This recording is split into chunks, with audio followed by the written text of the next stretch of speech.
Hi, I'm Hope from hopebroidery.com, and in this video I'll show you how to do the detached chain stitch for hand embroidery. Bring your needle up and then back down through the hole you just created, leaving a loop.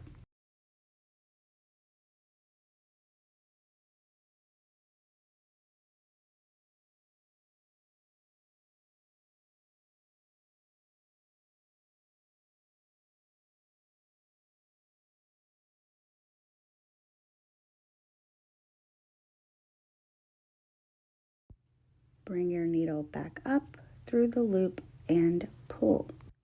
You can modify the look of your stitch at this step by changing how tightly you pull your floss. I'm pulling pretty loosely here.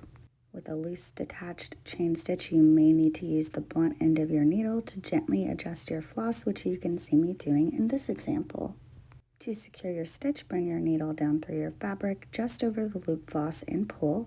You can modify this stitch in loads of ways, and on this example hoop I show you 4 examples of that. The yellow example I stitched first is an example of long and loose. With this pink floss, I'm stitching a long and tight detached chain stitch where I pull my floss much more tightly and end up with a longer stitch that has almost no gap in the center.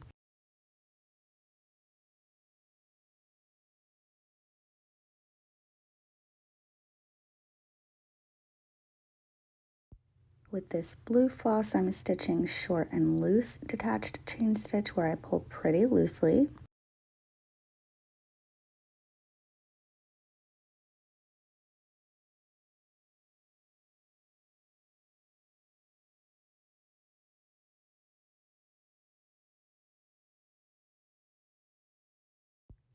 And with this yellow floss, I'm stitching a short and tight detached chain stitch.